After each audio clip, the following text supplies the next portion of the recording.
Meaningful communication is at the root of every healthy relationship. Joining us today in partnership with the American Leadership Forum are Jennifer Edwards and Katie McCleary, authors of Bridge the Gap, a book that will help us better understand communication traps and what to do about them.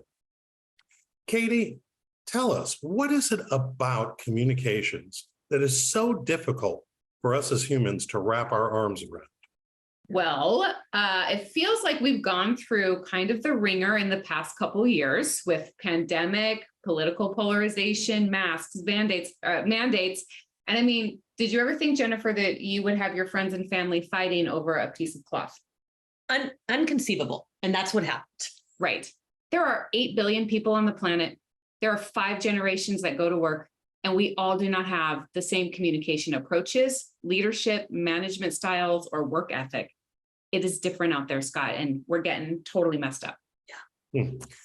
Tell me, when you both authored Bridge the Gap, what was it that you were attempting to solve? Great question. So we love this prop. It's one of those old-fashioned finger traps. And what we had been noticing in our own lives and the lives of just everyone in different communities is that many relationships were feeling like being stuck in that finger trap, tight, polarized, fractionalized, hurting, confused, miscommunication abundant. And what we both said to each other, because we're very different, is we need to bring skills into the world that help people escape the finger trap, because they're out there and no one wants to be in them. And so we wrote this book really for that intention. And you wrote it for that intention, but if you were, in terms of who was your intended target audience, who did you see out there that was having the type of problem that this book and its message was really going to address? Everyday professionals. So many books are written for leaders and managers, but we can all be leaders in our relationship. We all come to the table, and how we show up matters. And so we wanted to write it for everyday people working in a variety of industries that really say, how can I look in the mirror and show up better for my team, my colleague, and for our shared goal? Yeah. And what are the skills that I can use to understand another better? And then it all comes down to how we communicate through it. And we feel like we offer a lot of tips, tricks, and strategies that are practical and tactical. Jennifer, what was going on? And this is really for you both, but I'll start with you, Jennifer. What was going on in your life at the time when you and Katie got together and decided to author this book that helped inform your process and the objectives of your work? Well, if we start at the beginning, I never even wanted to meet Katie. We'd been introduced. Really? No, we didn't want to be in connection with each other. We'd been introduced by this mutual friend who said, you've got to meet her. And I'm like, I don't need another friend. What am I going to do? But she'd said, hey, you got to meet this amazing woman. Look, she's brilliant. She's founded this amazing nonprofit, 916 Inc., that changes kids' literacy lives. And she's just this brilliant creative and writer. And she is a Buddhist and a liberal. And I'm like, these labels are not things I'm relating to. And just for the record, you're the conservative, she's the liberal. Correct. Yeah. Yep. And yet somehow my intuition paid off, and I showed up at this restaurant and got to meet this woman. And we were in the middle of really polarizing times. You want to talk about that? Yeah, really polarizing times, right? Like, I am riled up. I'm an activist. I'm on social media. I remember this. My mouth is powerful and strong, and it says what it wants to say. And that can be really off-putting to people. It is disconnected. So I in that moment, I was rejecting her. I had heard equal things: amazing, smart, insanely successful, high energy. And I was just like, okay, great. And she seemingly has nothing in common with me. And so the world around us, that is being echoed as well. And so we decided to be curious with one another. We did what each of us do professionally. Let's show up to this meeting and focus our attention and presence on that other person. And then it was like, okay, there's something here. And what is it about our ability to have really tough conversations? Really tough conversations. And they still happen, Scott, week by week. And so what are the tools? What is the mindset? What is the strategy to connect better when it's easy in this world to just give up, Cancel another. quiet quit, to be like, I'm just going to keep my head down in my job. And when I have to show up at that meeting with that person, I'll roll my eyes and eat some metaphorical popcorn and wait them out. Like, that's what's happening in the world. And it was totally reflective in our relationship as well. So we made an intentional choice to connect. Wow. Jennifer, what is at the root of what we humans need in our communications? Whether we're the communicator or we're on the receiving end, to really feel like we're being heard and understood? Oh, Scott, that's such a great question. So our brains and our minds are meaning-making machines. And we all want to have an identity in the world. We want to be valued. We want to be understood, and we want to be accepted. Some basic emotional needs that when they're not met, we as humans feel lost at a deepest level. Like, we're like, where are we? Why do I matter? And at the root of communication, it comes down to communication gets tight and tense when those needs aren't met. And so one of the things that we are really clear and committed to is that if we can live and change our dynamic by bringing curiosity as the antidote to this judgment we can sit in, because we are really judgy people, we can transform relationships, we can collaborate better, and we can perform really with more joy and more success. By the way, I really do love the finger trap. Yeah. And Katie, I had the privilege of recently hearing you deliver a speech, and you talked about how our most natural tendency as humans is to move apart when we're in a difficult conversation or we're not feeling the things that Jennifer just referenced. But your point was with the finger trap is that the only way to get released is to come together, right? Yeah. How is it that you both teach people through this book and through your work how to have this sense of security and mindfulness to do exactly that?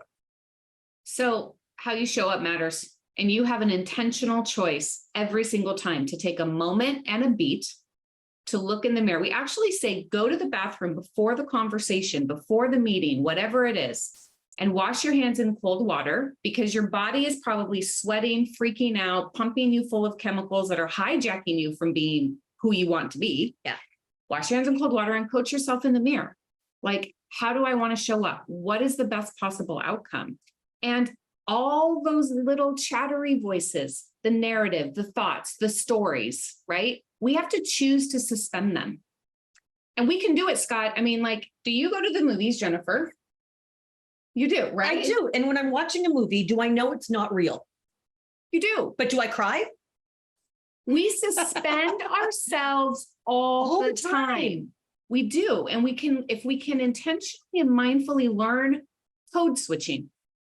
Be Define that. Oh, what does that mean? Yeah, that's great. You want to define code switching? Okay. So code switching is I'm one way at home with my friends. I'm one way with my grandpa. I'm one way at work.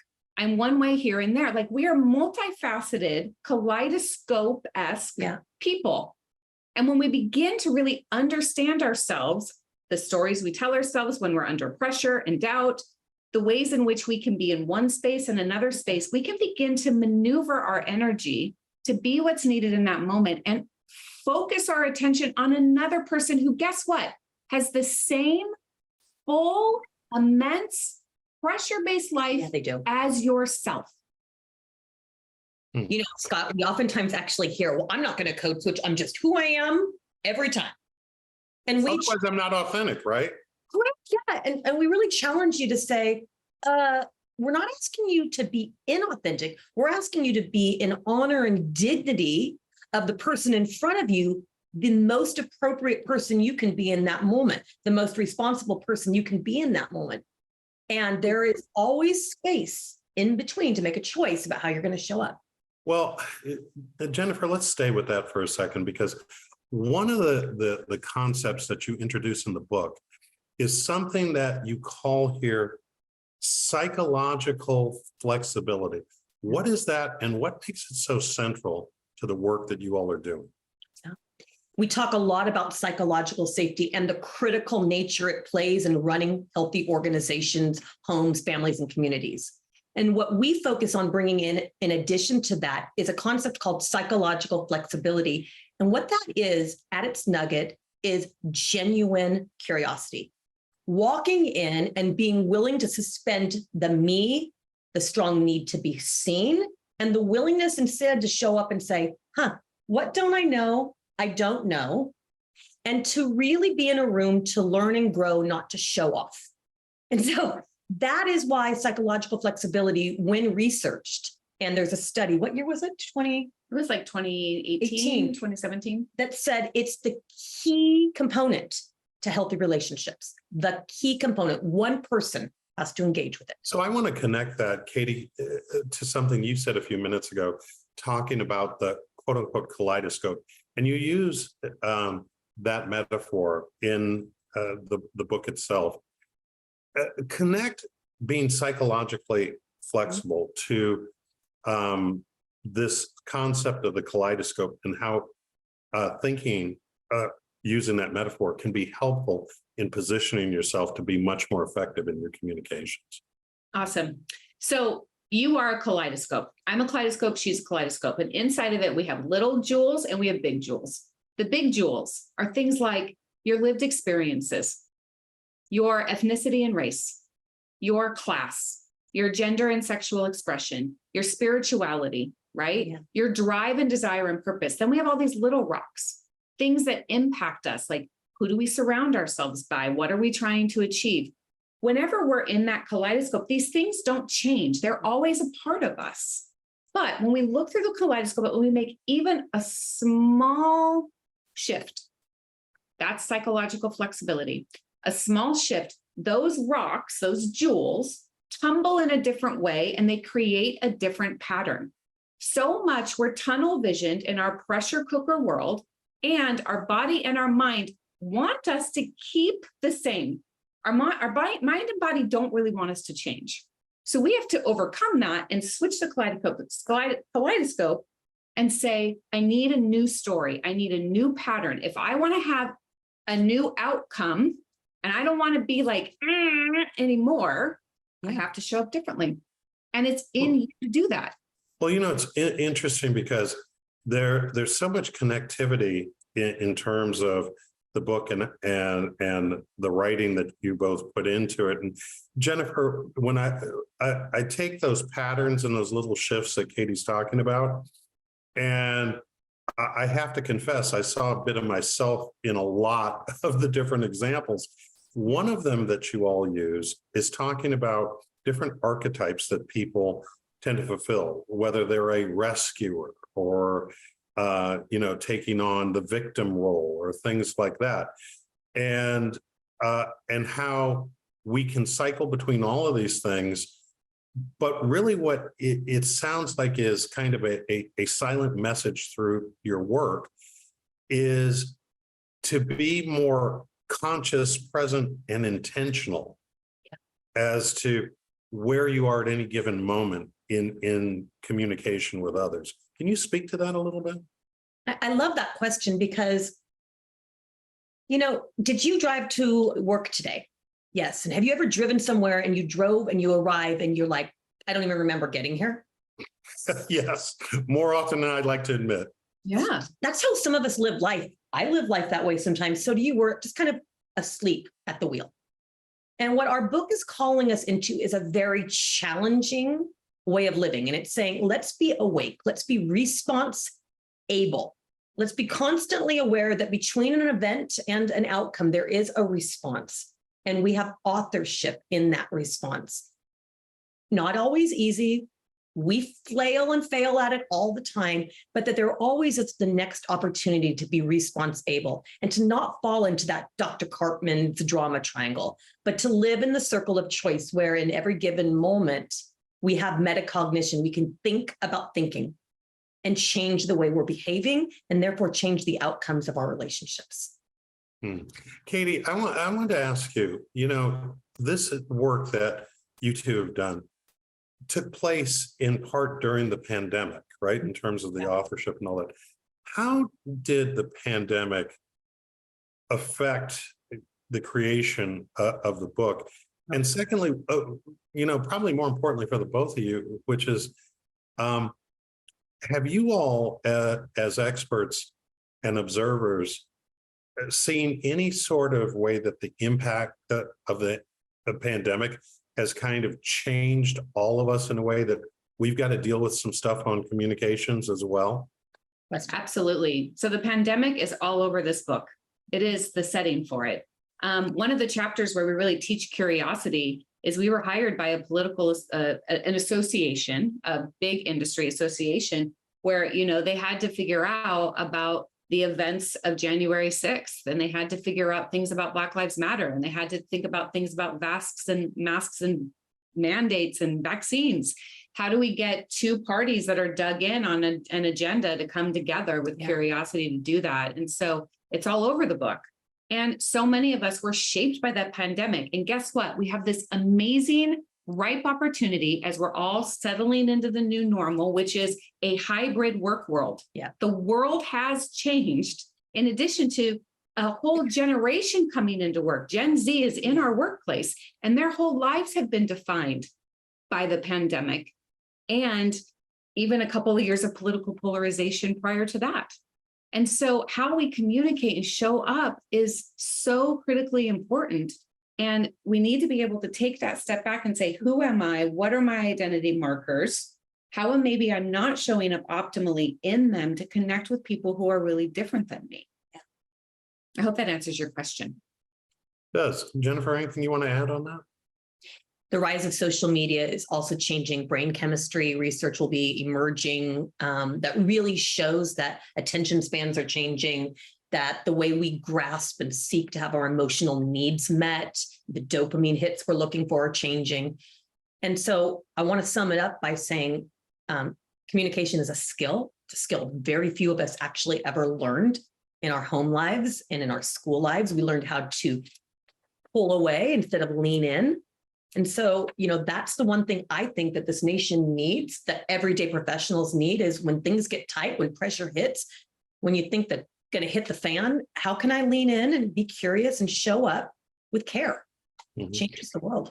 As the book's been launched and you all have received all of this attention and been out in the world, sharing your ideas and thoughts, what has really struck or surprised you most about the reception that it's received? I am struck time and time again by, I'm going to call them popcorn eaters.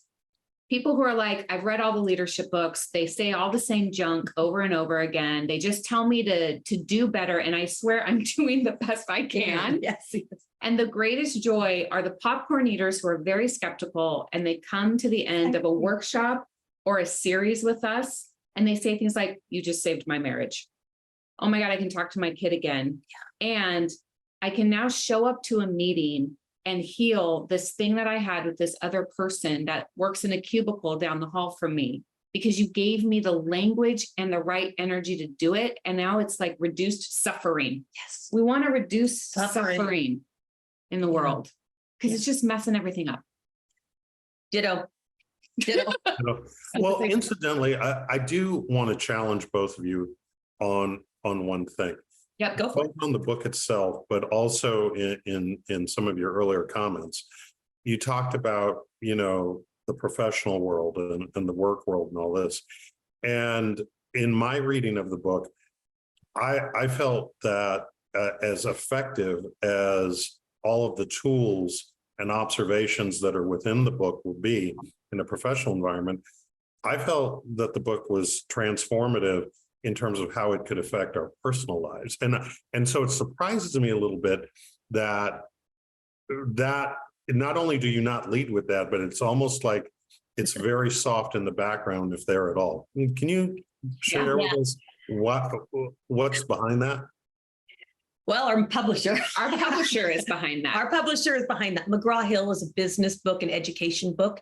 And we actually have two versions of this book we wrote. One, the one you just described, and the one that came out. And so as we look to book 2, which starts writing in the fall, Yep. You'll be seeing a little bit more of that personal side. And let me just say, Scott, you're so right. We talk all the times in schools, churches, communities, marriage clinics. Yeah. Everywhere we go, we're just like, your human suit is your human suit. You can't zip it on and off. Wherever you go, there you are. Thus, let's skill up, because kindness, compassion, curiosity is what, makes great relationships. So I'm also going to add one thing. tell me. So we wrote a mind, body, spirit book, and then it became a business book. However, the American workplace is the petri dish of our American democracy. Yes. Very rarely do we get to choose who we work with, who we collaborate with. And that is where we can practice democratic ideals of inclusion, of equity, of education for all, of prosperity for all, is in that workplace environment. So we are, another reason, we're worried about our democracy. Deeply. As two sides of the fence, Yeah. like the workplace is a place to actually teach these skills and help transform people. Katie, I'm curious. For you, what was the most difficult part? You as a writer and who started nonprofits related to writing and all that. What was the most difficult part about writing this book? Not being in my own genre, which is like Yes. I write memoir, I write prose poetry. I am in those, I'm an artist and I'm all about myself. So like communication, when I go to write a book with this woman and to say, I'm going to truly be your partner, and we're truly going to come up with a story and a book that is unique and different, and it's not written in my genre, and I'm not the voice and the star. Oh man. Yeah. Jennifer taught me so much more about teamwork and being a we over a me in writing this book. And that was honestly the hardest part for me, was sharing. Yeah. And I'm so glad I did. But also, isn't that the truth of communication and collaboration? Obviously. Jennifer, I'm curious for you. What was most challenging for you in The writing. the writing itself? No, just like I've never honed a skill like Katie has of how do you say something so precisely and cleanly, yet still with a softness and a color that has people like, oh. And that's where Katie really leaned in and helped me figure out how to use language so that people could hear, how to use metaphors that worked. And I think the most important thing that I learned and that through the struggle of writing the book is, what does it mean to have your work reviewed by a peer, have it stressed by a peer in the best way, and have it then say, oh, quality over ego, quality over ego. Yeah. That is always tough. That is, It is. always. Yeah. I'm curious in our final moments, and I want each one of you to have a shot at this. Katie, we'll start with you. What do you hope that readers take away from this book? I hope readers take away a sense of their own psychology and biology, and that what's happening for them is happening in that other human exactly across from them. And that when we really understand that we're not the center of the universe, but everybody is operating like they are, that is when we have the best shot at building a bridge to another, to learning and to growth. Jennifer, you get the final word. In this messy thing called life, we have authorship, we have agency, how you show up matters. Just grab that with courage, conviction, care, and love, and we can change our lives both here in our community and globally. And we will leave it there. Please come back and see us again when the book on the personal side comes out. Absolutely. Thank you. All right. The book is Bridging the Gap. And I want to thank our guests and wish you all continue to use that petri dish and bring back some new skills to help us all. Thank you. All right. And that's our show. Thanks to our guests and thanks to you for watching Studio Sacramento. I'm Scott Syphax. See you next time right here on KVIE.